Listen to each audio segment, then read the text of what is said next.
Welcome to the I-80 Club on this Tuesday morning. Josh Peterson, Mike Schaefer, and another National Fun League. The Week 11 recap, it will be a bit shorter than normal, and we apologize for being on a bit later than normal on this Tuesday, a sunny Tuesday morning in Omaha, Nebraska. Schaefer, good morning. How are you? I am doing well. How are you in your Tulane sweatshirt right now?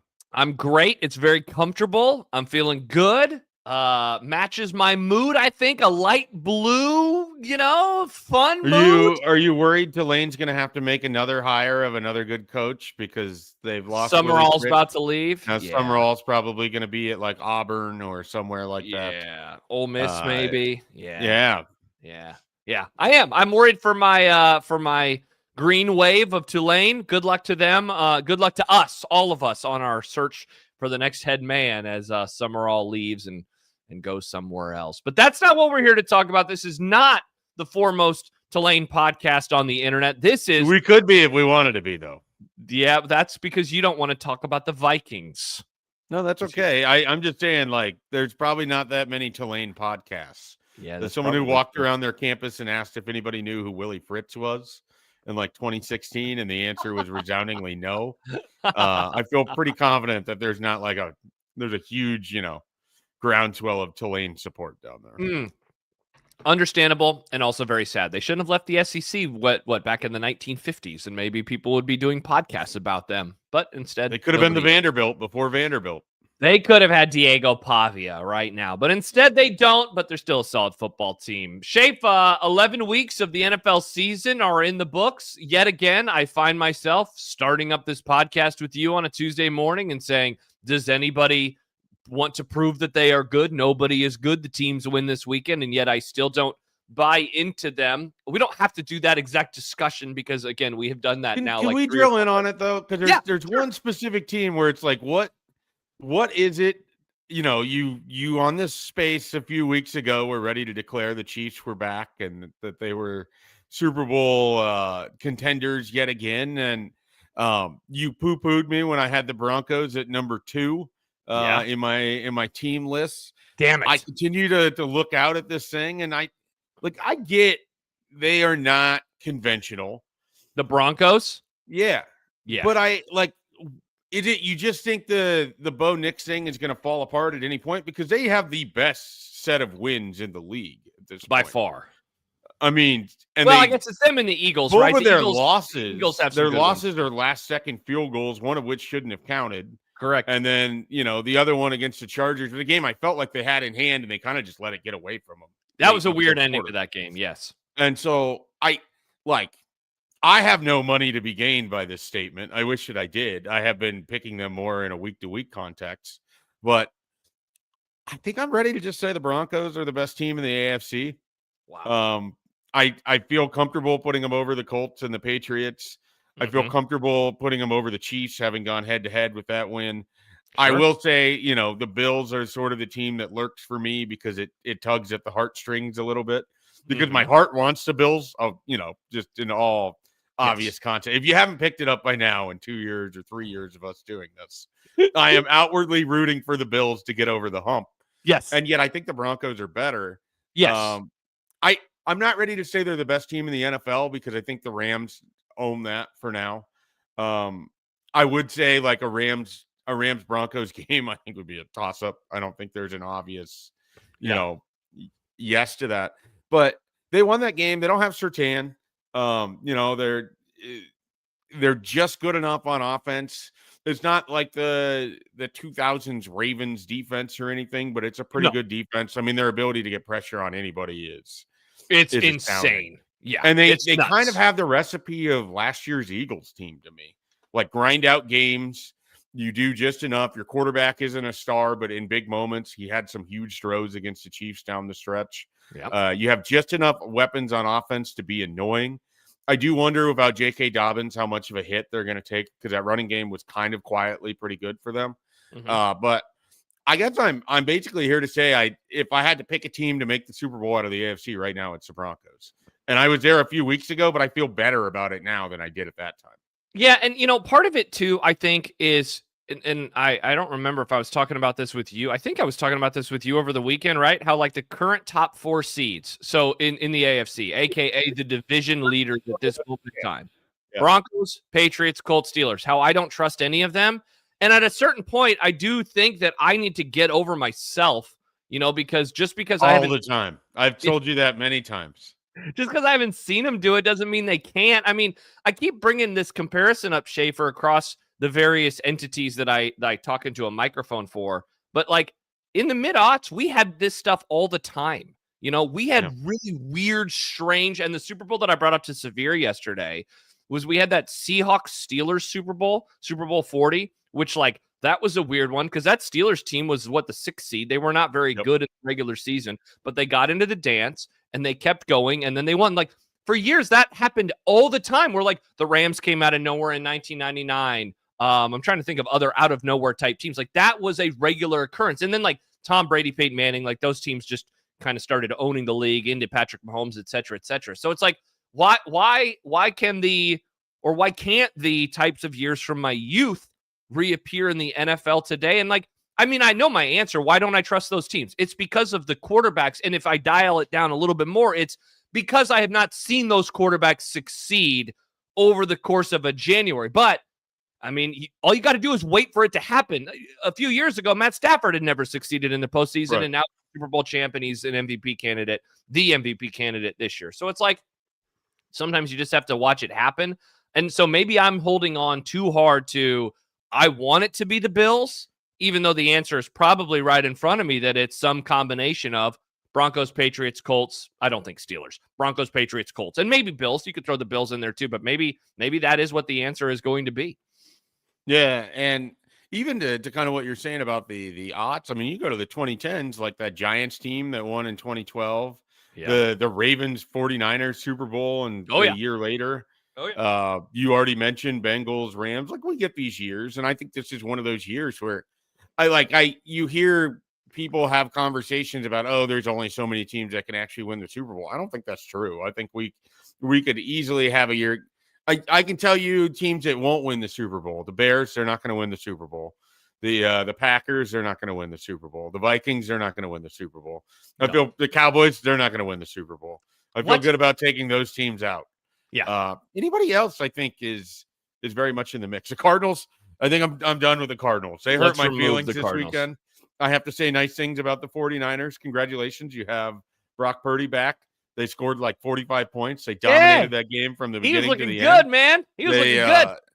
They look like they could be a team that has things going for them. I still don't trust them against other good teams, but they're certainly a playoff team at this point with the NFC being as weak as it is. And I have to tip my cap to the 49ers. You kicked the living crap out of the Cardinals. Let me ask you this. If we're saying what we did, and you in particular said what you did about the Broncos, should we not be saying like the exact same thing about the Philadelphia Eagles? Because dare I say, what their defense has done, maybe it's not more impressive. I might argue it is, but it's certainly on the level, and they have much better skill players. Now, their offense, I think, is more perplexing and confusing in terms of their inability to do anything. Like, I know why the Broncos offense isn't very good. It's because they have Bo Nix. I guess the answer for the Eagles, why is their offense not very good? Because they have Jalen Hurts. But as you just pointed out, last year and in the Super Bowl run a couple years ago, he had moments where he was spectacular. And they still have maybe the best receiver duo in the NFL. So are we judging them too harshly? Or are we judging them against themselves for not unequivocally saying, if you want to do that with the Broncos, should we be doing that with the Eagles in the NFC? Or is it because their competition level's harder over there? I think it's harder for me to separate the Eagles and the Rams, which played an insane game in which, it felt like, the Rams lost, but they very easily could have won. They were dominating their games for stretches. I think I have more questions about whether the Eagles can cohesively exist together with as weird and as dramatic as every week seems to be coming out of Philadelphia. But yeah, their defense looks incredible. What they did to the Lions, what they did to the Packers. I hope it doesn't come at the expense of their offense. Felt like it had turned a little bit of a corner, and now it's dragging again. But they also played the Lions and the Packers, so maybe there's something to just playing bully ball. if there's a team, and we were texting about this during that game, I have a tough time seeing the Lions go through the NFC because I just think like they're getting bullied. You look at the games that they lost, and I know they put up 24 against Minnesota. Like Minnesota went at them physically, and the Lions shrunk. Beat the shit out of their Lions, yeah. The Chiefs went at them physically, and the Lions shrunk. The Eagles went at them physically, and Jared Goff shrunk. Like I just think like they used to kind of be the big bully on the block. Like that was the Lions for like a 2-year stretch. They either have to get back to that, or they're gonna lose. Doesn't it seem like Schaef, they're like grasping, they're like searching for answers right now? And like I've always been, and I know you and I have had some fun with the Dan Campbell going for it on fourth down stuff over the years. I've always been very supportive of it. I think you have to operate in that way where if we go for it on fourth down in this situation, we always got to do it because that is our ethos. Sunday was the first time for me that I watched them and I was like, man, they are just kind of floundering right now because they're going for it and going for it and going for it. They're not getting it. And then late in the game, even though that they're a pass interference call away from getting the ball back down by a score with a chance to do something. It's a horrible call. They're punting, though, on the drives before that. And it's like, wow, I guess they just waved the white flag. They're down by 10 points, and yet they're approaching it like the Raiders did last night against the Cowboys. We're like, well, this game is over. We're just going to take some knees and get on out of Dodge. Like, it just – and I'm okay with Dan Campbell taking over play calling, and yet, something is off about them right now, which makes sense. But that seemed like a cry for help from the Detroit Lions on Sunday night. And the other thing, Schaef, that I noticed before the game, and you and I in a pick'em, we both had Philadelphia. So I watched this moment happen and I was like, I'm feeling really good about this. But Melissa Starks was talking with Saquon Barkley, and she said something about, hey, the Lions are approaching this game as kind of a measuring stick game. How do you feel about that? And he was like, I mean, we're not really approaching it like that. Like, we know who we are. And it just, I don't know, it just kind of crystallized for me. Like the Lions are building this up into something. The Eagles are like, this is another game on our way towards, the playoffs. Let's see if we can get out of here with a dub. And it just, I don't know, man. Like I'm obviously frightened of them going on some sort of a run. I hope that they don't. But that had one of the classic, we're the champs. We know how to win a football game. And the Lions, as you texted to me, maybe they feel like they missed their window a little bit. And they're just really just field goal, went up by 3 scores, Dan. Could have done it, Dan. Sad. You had the chance, Dan. Sad. Yeah. Tough luck. Sad. There's nothing sad about it. I guess I picked the 49ers to go to the Super Bowl, so I was okay with that. See, you were correct. Look at you. Yeah. Bask in your glory. Do what I can. Bask in that 49ers when they were good. That kind of thing. Still good. They're back, baby. 7-4 on their way towards the playoffs. Good, but they're certainly better than I was willing to say that they were. So it's wild how like all these other teams are super flawed, but the Niners are too flawed for you. Even though I think that they're just as flawed as everybody else. Because they have like a resume of just like bullshit wins. Like I don't. It's true. I watch people do this to the Vikings in 2022. And it's like, oh, yeah, but how good are they? And it's like, well, they won 13 games, so how good are they? But when the Niners do it, it's, oh, Kyle Shanahan, wow, he's really great, and he's pulling them all together. And even though they have 1 point wins over the Cardinals. Shouldn't you be understanding of them then? There's a little bit of a difference with it, like how it's happening. Like, sure. I don't know that Minnesota was winning a bunch of games where Kyron Williams can't get 1 yard at the end of it, or – Sam Darnold elbow hits his offensive lineman, so he fumbles on week 1, so they lose that game. Didn't the Bills, didn't they fumble at like the 1-inch line in that game? That helps you, right? Somebody fumbled at the 1 yard line in that game? I mean, they had to get out of the 1 yard. Like that's a massive situation where they can't take a safety, so there's a little bit of difference there. But yeah, no, that was a very bizarre win. I will say that. They came back from 33 points down and beat the Colts. That was a bizarre win. I'm not saying they didn't have bizarre wins. I am saying like every single week it was, well, it's bullshit. It's bullshit. It's bullshit. So and now you are what you hated. So if I apply it, it's apparently I'm not allowed to. I guess that's what you're saying. I would say, Schaef, if you didn't like it 3 years ago, it's like, you grow up and you want to give your child a life that is better than you. You can create the world, Schaef, where we say winning in the NFL should be acknowledged and appreciated, regardless of how the media treated the Vikings in 2022. That's the world you could create. That's how I feel. Let's see. How do we feel about our Tampa Bay Buccaneers, who have again lost? About the 49ers schedule, by the way? We can. I mean, it's horrible. They haven't beaten anybody, right? Panthers, except for the Rams. Browns, Titans. Yeah. And then they finished with 3 playoff teams, essentially. That Bears game on December 28th, Whoa. that could be a really good one. I mean, they could be Sunday night. Dude, that are they Colts playing game on Monday Night Football. Holy crap, what a game that could be. Like there's some interesting potential playoff stuff down the line here, because if you have all 3 of those NFC Norths, all 3 of the NFC Wests, 1 NFC South and 1 NFC East, my math is not great, Josh, but that is 8. Ooh, and I don't know how you feel about the number 8, but 8 is more than 7. It is. 7 is the number that you are allowed to have for the playoffs now.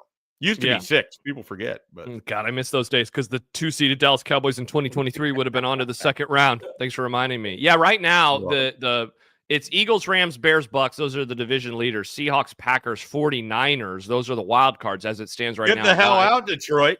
Hey, how about this? How about on Monday, 6 days from now, the 49ers are playing the Panthers in what could be. Could you believe this? If I would have told you in August, hey, Schaef, in week 12, the 49ers are playing the Panthers on Monday Night Football, you would have first of all said, why did they schedule that game for Monday Night Football? And then if I would have followed up and said, I don't know, but it's also going to be perhaps a playoff eliminator or certainly a tiebreaker, because the Panthers will be but 1 game back in the win and the loss column, you would have said, what on earth is going on? And yet, that is the case. The Niners win that one. At the very least, they don't have to worry about Carolina anymore in the playoff race. But if Carolina does, oh man, that can make things very interesting in terms of the tiebreakers at the very end of the season. Well, and then the 49ers already lost to the Bucks. So they, if the Bucks somehow were to get jumped by Carolina, then the Bucks are in that discussion. So there's a lot of drama at the end of the NFC playoff spots there. Minnesota. And by the way, the Panthers have not played the Bucks yet, Schaefer. They play twice at the end of the year, week 16 and week 18. So I was going to say it's 2 out of the last 3 weeks, which is weirdly well scheduled from the NFL. I feel like that stuff never works out how you want. Very odd. The Bucks, going back to them, they lose again. A month and a half ago, we were celebrating this team. They were off to the 5-1 start. They have since gone 1-3. The only win in this stretch, Schaef, is over the Saints. Now, in their defense, they've lost to the Lions, playoff adjacent. I sent you their schedule. No one has played a tougher schedule in the NFL. That's true, yeah, because they've played the Eagles, the Texans, and the Texans, maybe they're trying to make a little bit of a run here. They played the Seahawks, of course. They played the 49ers. And then their losses in the last month are to the Lions, the Patriots, and the Bills. So you're talking about playoff adjacent, division leader, and then a wild card team in the AFC. Moving forward, they still have the Rams. That's the Sunday nighter this week. And then they have the 2 Panthers games that we mentioned. Otherwise, it is going to get a little bit lighter. How are we feeling about our Bucks at this point in time? I actually felt like they played a pretty good game in Tampa. I mean, I thought Josh Allen, played a pretty good game in Buffalo. I thought Josh Allen showed up and was the reason why you think Josh Allen's the best player in the world, or I think Josh Allen's the best player in the world, was in that game. I mean, he was incredible. He's doing it. They don't have Keon Coleman's a healthy scratch. They don't have a number 1 wide receiver anymore. If you notice who's number 1 in that division, they have Stephon Diggs, a true bona fide number 1 wide receiver. 16th best in the NFL. Still better than what you were willing to give him. At some point, you're going to admit defeat on that one, too. When he goes over 1,000 yards with Drake May and the Patriots offense, even though he's only playing like 40% of the snaps. But, at some point, you're going to acknowledge I'm not a moron, and I will relish that day. He's solid. Yeah, he's solid. The fact you have to say that feels like a small win for me. No, I said he was solid. I'm looking right now in terms of his yardage on the. Schaef, I just said 16th best. He literally has the 16th most yards in the NFL this year. So shout out to me. Maybe he's only 16th best. He's playing on like an NBA rest schedule right now because he's just coming back from that ACL. So when they turn him loose in the playoffs, maybe the Patriots have another level to him. 10th most receptions on the year. He does not score as many touchdowns, though.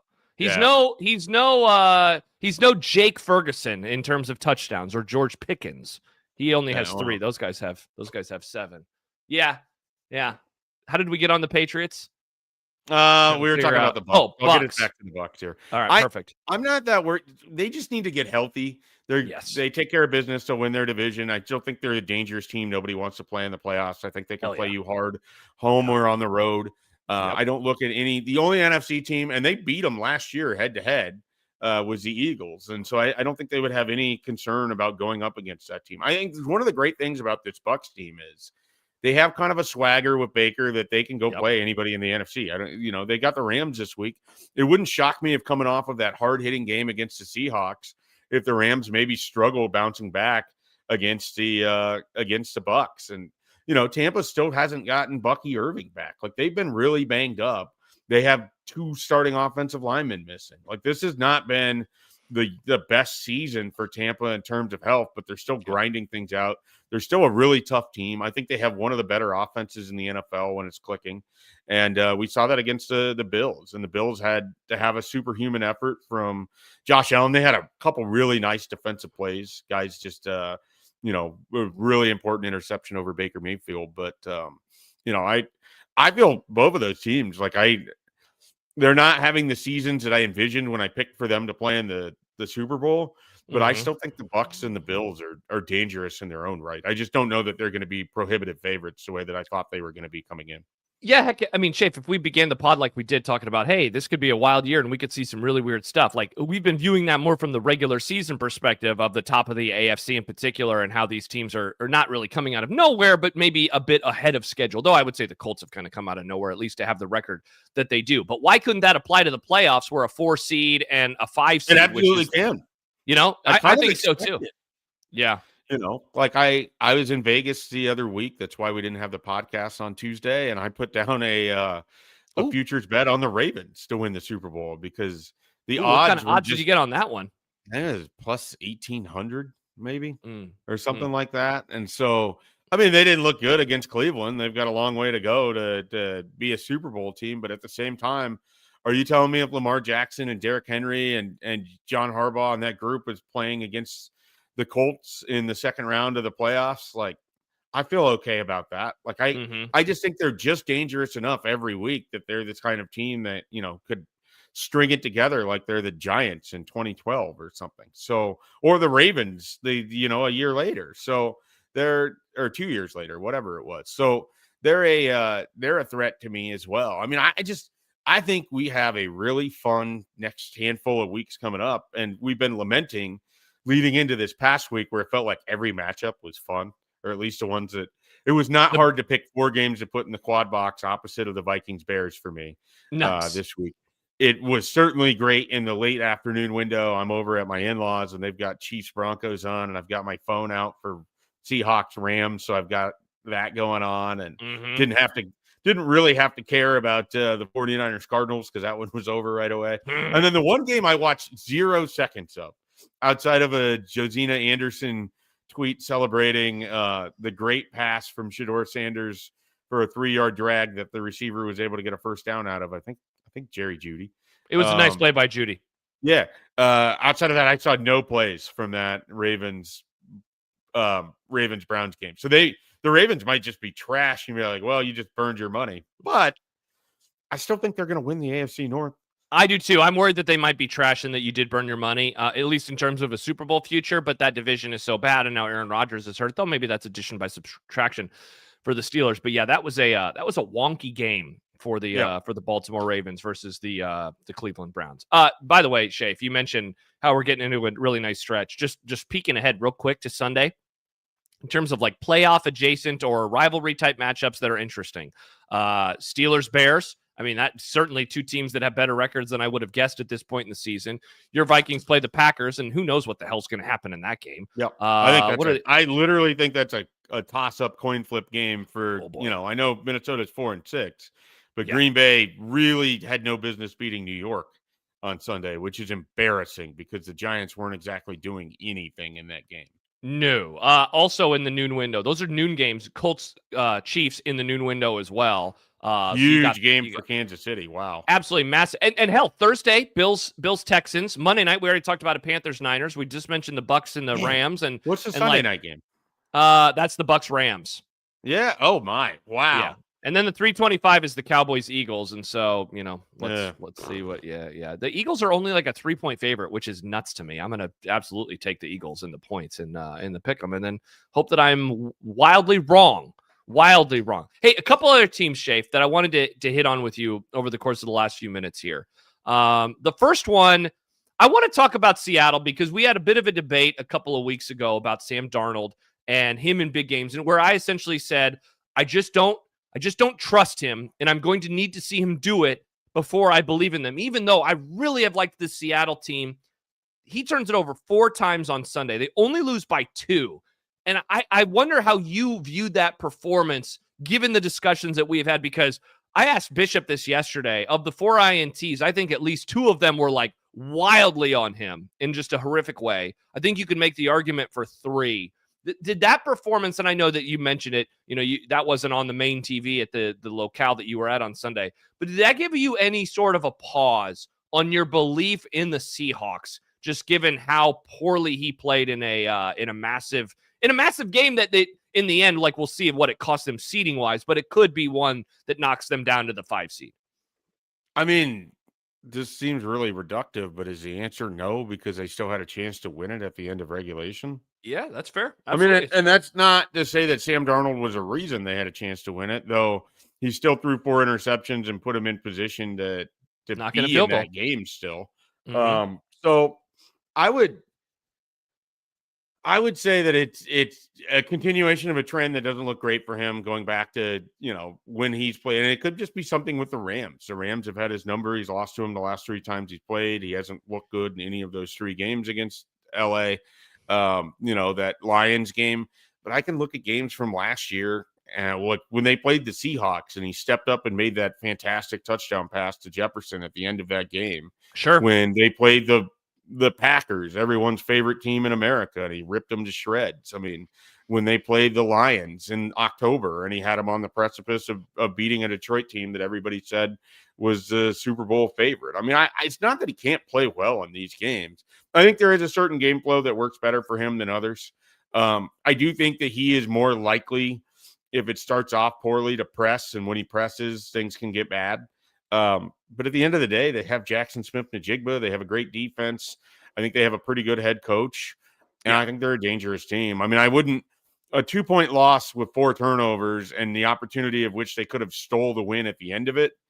I'm not willing to say that there's a huge gap between them and the Rams. I will say the Rams are better. I thought they played better. I actually thought the Rams probably should have put that game away. Better. Definitely. The fact that it was a 2-point game is kind of an indictment on the Rams. Mm-hmm. So, I just think they're tightly bunched. I'm super excited to watch these teams play down the stretch. I mean, it's going to be a ton of fun.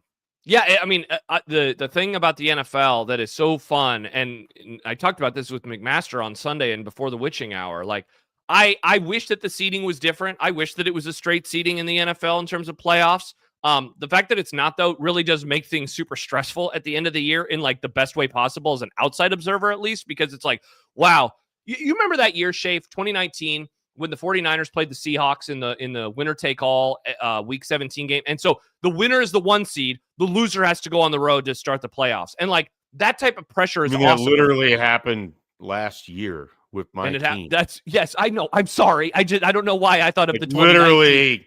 Because I know why. Last year. Because it went down to the final yard where Seattle was at the 1 yard line and they got stopped. And so, like, that was like that stress, not to, sorry for poo-pooing the Vikings last year, but that stress, no, I think it's not that. I was like, did Josh forget that we just saw this?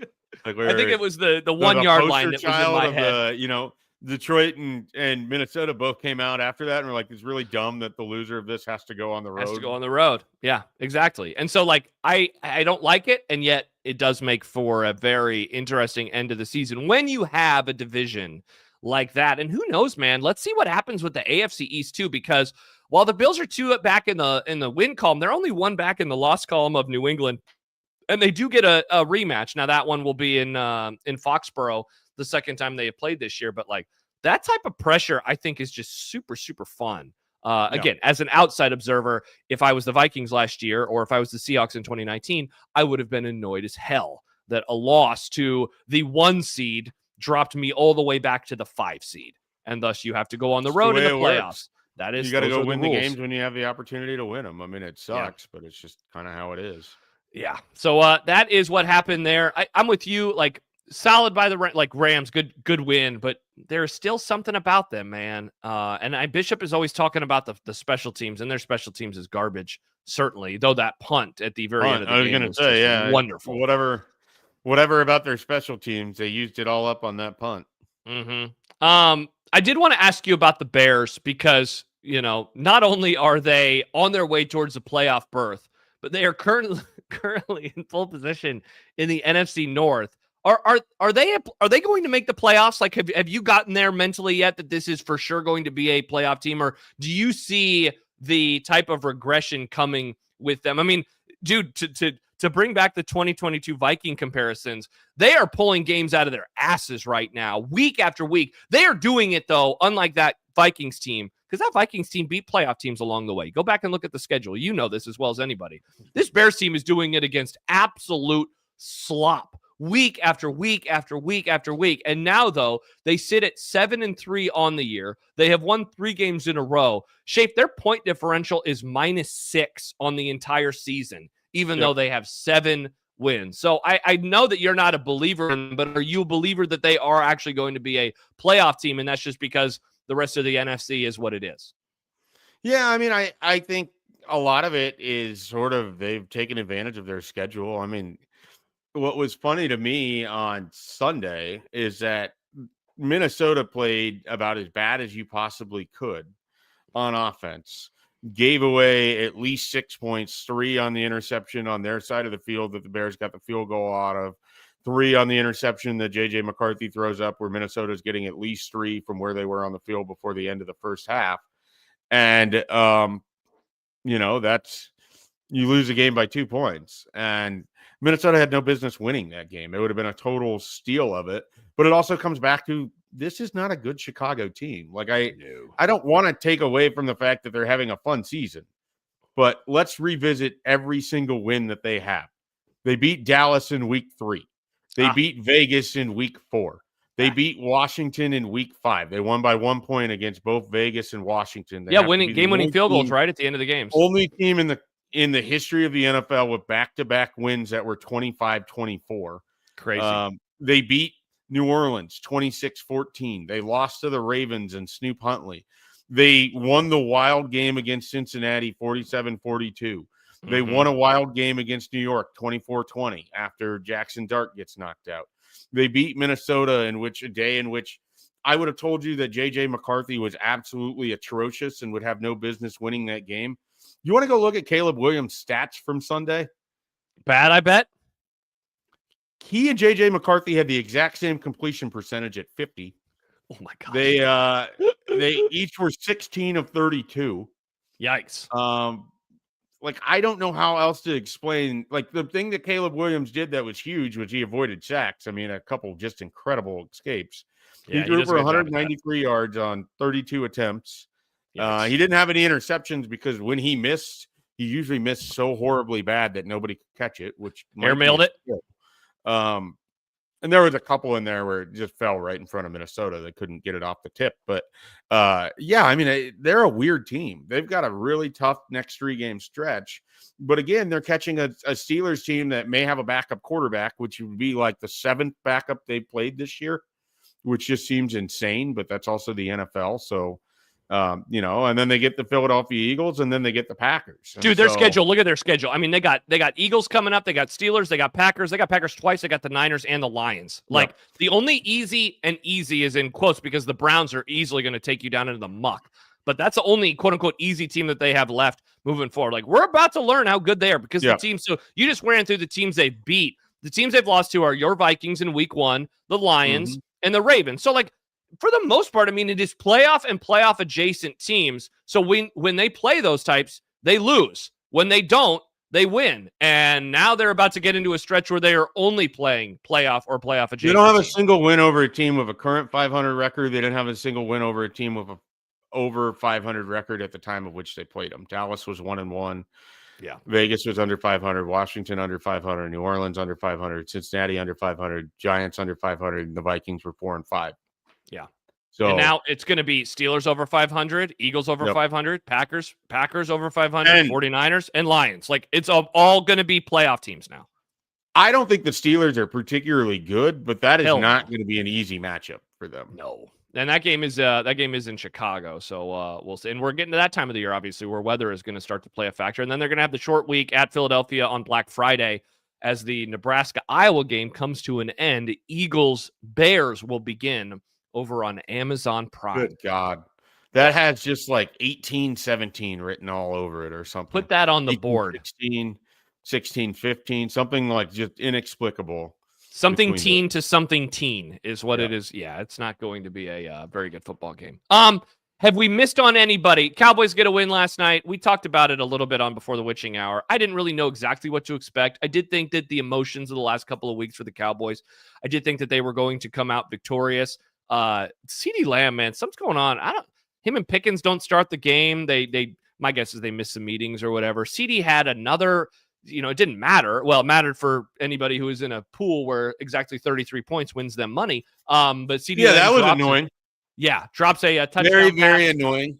Yeah, at the end of the game that could have given Dallas 40. They get they coast to win. I will say this: Raiders bad. So the caveats out of the way. Cowboys defense did look way better than it has at any point this year. Again, Raiders bad. But the Cowboys defense with some of those traits, Quinnen Williams getting after it. I saw somebody who follows the team say best performance by a defensive tackle in Dallas in 20 years, which hard for me to argue. I've been watching bad defensive tackle play for pretty much my entire life. So that was fun. It's nice to have a stress-free win. I get this occasionally. Riss never gets it, though I do like to remind her she had a stress-free win in the Super Bowl. So that kind of, that makes up for not having stress-free wins in the regular season. Yeah, she's out here comparing her team to Nebraska as if, she's just not coming off of a Super Bowl title. Yeah, correct. Yeah. And then she's picking like 2009 Nebraska, which, some people look around here like, hey, that's not that bad of a year relative to literally everything that followed. That's true. People forget about Ndamukong Suh. So Cowboys get the dub. Go Cowboys. That made me happy last night. I was a happy person. We haven't spent any time really on the Chiefs. We don't have to spend a ton of time on it. Looking at this, Colts, Cowboys, Texans, Chargers, Titans. So there's some wins in there. Definitely. They don't have a lot of margin for error. They already have losses to Buffalo and to Jacksonville, which, and Denver, and assuming Denver wins the division, but the Ravens win, in the end, the Ravens win probably won't matter in terms of up and down in the AFC picture because we think the Ravens are going to win the AFC or not. Bingo. Yeah, exactly. So yeah, I am done believing in them. So I was wrong a couple of weeks ago. You're just getting me to admit that I'm wrong nonstop on today's episode. I'm done believing in them. They are not going to go on a run. That said, if they're the 7th seed and they play the Patriots, I will be rooting very hard for Kansas City in round 1 of the playoffs. But yeah, I'm absolutely done believing in them. They got problems, man. They got problems. Their offense continues to look clunky, even though like a lot of the numbers say that like things are fine or things are okay. And like admittedly, we started this episode talking about the Broncos. They went against a very, very good defense. But I mean, I think you just hit on why I don't believe in them. They just don't have any margin for error. They would have to go on a hellacious run, and then they would have to do it on the road for 3 rounds. Possible, certainly. It's just regression happens, man. Last year and the year before, we kept saying there's no way they can keep winning all of these one-score games. That's come home to roost. They're 0-5 in one-score games this year. They'll win one of them eventually, but they are just not. They are not the team that they were, and they put themselves in too big of a hole. I think they're still going to make the playoffs. Like, I'm not going to pick them to miss the playoffs, but who knows? Maybe I'll be wrong about that too. What is the game you're most excited for this upcoming Sunday? Oh, that's a good one. Let's see. That. I mean, Colts Chiefs is pretty fascinating in terms of narrative wise. I'll go Bucks Rams though. I want to see if the Bucks can get off the schneid. Is that your pick as well? Bucks Rams would be my pick. It's also partially because I'm going to have family over for Thanksgiving, so I don't know how much I'll be locked into anything, which is great because it's Minnesota at Green Bay, so that worked out wonderfully for me. Love having family over when I. Yeah, you won't even let me watch that game with you, and now you're going to watch it with family. This is unreal. The things you do in order to get your Thanksgiving schedule to line up how you want, so you can do other things in life. So, I'm a big proponent of getting Thanksgiving done before actual Thanksgiving with my family because we used to have to like dance around Black Friday when I was employed because either I was on the road or whatever. And then, how else are you supposed to phrase it? No lies detected. And then I hate having the Thanksgiving on the Saturday or the Sunday after Thanksgiving because I'm on I'm on to the next moving. thing. Like we're on to Christmas. I really don't like doing holidays after the holiday because it just feels like it should have been done before. Like those people who have Christmas in like mid-January, I don't understand it. Like when I did that for the Cowboys-Packer playoff game a few years ago, and I wanted to, cry. Yeah. Among other things. Yeah. All right. Cry well, happy the birth of Christ and the celebration of earth and life in mid-January. Yeah. Well, Schaef, happy Thanksgiving to you and yours coming up this weekend. Stay tuned. Don't know exactly what next week's going to look like. We're going to do something special with Schaefer and Matt doing some NFL stuff because it will be the holidays next week. That said, Schaef is filling in on Unsportsmanlike Conduct for John on Monday and Tuesday, maybe Wednesday next week. So we'll have plenty of NFL stuff coming your way over the course of the next few days. Sorry again for being a little late today, and sorry for logging off a little bit early, but those are the things that we need to do on this Tuesday. Schaef, have a great rest of your week. Enjoy the football. Hey, you too. We'll talk to you later. All right. For Mike Schaefer, I'm Josh Peterson, patreon.com/I80Club. We will talk to you next time. Bye-bye.